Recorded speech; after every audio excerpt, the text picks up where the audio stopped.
Assalamualaikum warahmatullahi wabarakatuh. Perkenalkan, nama saya Lintang Rindu Amor Fajar Ismayah, NIM T2018-1487. Di sini saya akan menjelaskan tentang konsep dasar kepemimpinan pendidikan Islam guna memenuhi tugas individu mata kuliah kepemimpinan yang diampu oleh Bu Siti Aminah MPD. Ada beberapa hal yang akan saya sampaikan, yakni tentang pengertian kepemimpinan menurut Al-Quran, hadis ulama, dan ayat Al-Quran dan hadis Nabi terkait kepemimpinan, serta kisah tentang kepemimpinan dalam Al-Quran dan hadis Nabi. Ya, jadi pemimpin dalam Islam ini dikenal dengan istilah imam, ulil, atau sultan. Sedangkan pemimpin negara dalam sejarah terdahulu biasa disebut dengan khalifah. Kepemimpinan ini adalah kemampuan seseorang mempengaruhi dan memotivasi orang lain untuk melakukan sesuatu sesuai dengan tujuan bersama. Menurut Saksono, konsep kepemimpinan dalam Islam diyakini memiliki nilai yang khas dari sekedar kepengikutan bawahan dan pencapaian tujuan organisasi. Ada nilai-nilai transendental yang diperjuangkan dalam kepemimpinan Islami dalam organisasi apapun.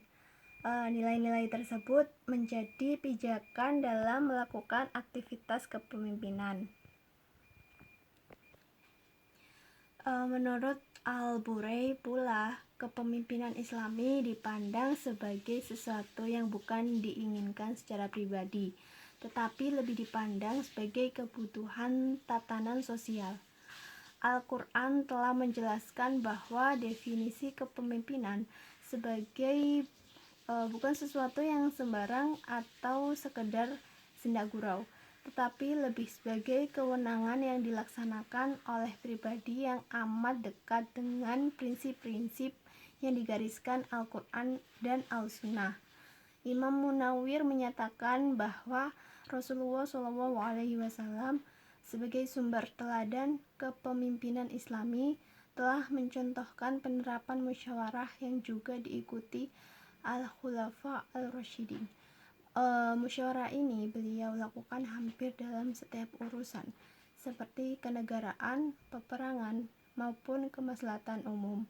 Bahkan Al-Quran memerintahkan dengan empati kepada beliau untuk melakukan musyawarah ini dan perlunya musyawarah dalam setiap urusan. Hal ini dapat dipertanggungjawabkan melalui bukti sejarah. Berbicara masalah pemimpin ideal, menurut Islam erat kaitannya dengan figur Rasulullah SAW. Beliau adalah pemimpin agama dan juga pemimpin negara. Rasulullah merupakan suri tauladan bagi setiap orang, termasuk para pemimpin, karena dalam diri beliau hanya ada kebaikan, dan kebaikan. Hal ini sejalan dengan firman Allah dalam Al-Quran Surah Al-Ahzab ayat 21 yang artinya, sesungguhnya telah ada pada diri Rasulullah itu suri tauladan yang baik bagimu, yaitu bagi orang yang mengharap rahmat Allah dan kedatangan hari kiamat, dan dia banyak menyebut Allah. Khalifah adalah pemimpin tertinggi dalam urusan agama dan dunia, menggantikan Rasulullah SAW.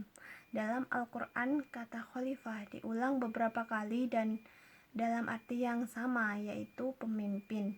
Di antaranya yang sering digunakan adalah sebagaimana yang disebutkan dalam surah Al-Baqarah ayat 30, yang artinya, ingatlah ketika Tuhanmu berfirman kepada para malaikat, sesungguhnya aku hendak menjadikan seorang khalifah di muka bumi. Mereka berkata, mengapa engkau hendak menjadikan khalifah di bumi itu orang yang akan membuat kerusakan padanya dan menumpahkan darah? Padahal kami senantiasa bertasbih dengan memuji engkau dan mensucikan engkau. Tuhan berfirman, sesungguhnya aku mengetahui apa yang tidak kamu ketahui. Dasar kepemimpinan menurut Al-Quran dan hadis. Yang pertama, tidak mengambil orang kafir atau orang yang tidak beriman sebagai pemimpin bagi orang-orang muslim, karena bagaimanapun akan mempengaruhi kualitas keberagaman rakyat yang dipimpinnya. Sebagaimana firman Allah dalam surat An-Nisa ayat 144, yang artinya, wahai orang-orang yang beriman, janganlah kamu menjadikan orang-orang kafir sebagai pemimpin selain dari orang-orang mukmin. Apakah kamu ingin memberi alasan yang jelas bagi Allah untuk menghukummu? Kedua, tidak mengangkat pemimpin dari orang-orang yang mempermainkan agama Islam. Sebagaimana firman Allah Subhanahu wa taala dalam surah Al-Maidah ayat 57. Ketiga, pemimpin harus mempunyai keahlian di bidangnya. Pemberian tugas atau wewenang kepada yang tidak berkompeten akan mengakibatkan rusaknya pekerjaan bahkan organisasi yang menaunginya. Sebagaimana sabda Rasulullah SAW, apabila suatu urusan diserahkan kepada yang bukan ahlinya, maka tunggulah masa kehancurannya. Hadis riwayat Bukhari dan Muslim. Keempat, pemimpin harus bisa diterima, mencintai dan dicintai umatnya, mendoakan dan didoakan oleh umatnya. Sebagaimana sabda Rasulullah SAW, sebaik-baiknya pemimpin adalah mereka yang mau cinta dan mencintai kamu. Kamu berdoa untuk mereka dan mereka berdoa untuk kamu. Seburuk-buruk pemimpin adalah mereka yang kamu benci dan mereka membenci kamu. Kamu melaknati mereka dan mereka melaknati kamu. Hadis riwayat Muslim. Kelima, pemimpin harus mengutamakan, membela dan mendahulukan kepentingan umat, menegakkan keadilan, melaksanakan syariat, berjuang menghilangkan segala bentuk kemungkaran, kekufuran, kekacauan, dan fitnah, bagaimana firman Allah SWT dalam Al-Quran surah Al-Maidah ayat 8. Keenam, pemimpin harus memiliki bayangan sifat-sifat Allah yang berkumpul dalam Asmaul Husna dan sifat-sifat Rasulnya. Hadis tentang kepemimpinan, seperti dari hadis riwayat Bukhari dan Muslim yang berbunyi, telah menceritakanku Abdullah bin Maslahah dari Malik dari Abdullah bin Dinar dari Abdullah bin Umar bahwasanya Rasulullah SAW bersabda, setiap kamu adalah pemimpin dan akan dimintai pertanggungjawaban atas kepemimpinannya. Seorang kepala negara adalah pemimpin atas rakyatnya. Ada pula riwayat Bukhari dan Muslim hadis yakni dari Mukil bin Yasar, ia berkata, aku pernah mendengar Rasulullah SAW bersabda, siapapun hamba yang diberi wewenang oleh Allah untuk membimbing rakyatnya, namun kebijakannya tidak mampu menjaga mereka dari perbuatan keji, maka kelak ia tidak akan mendapatkan bau surga.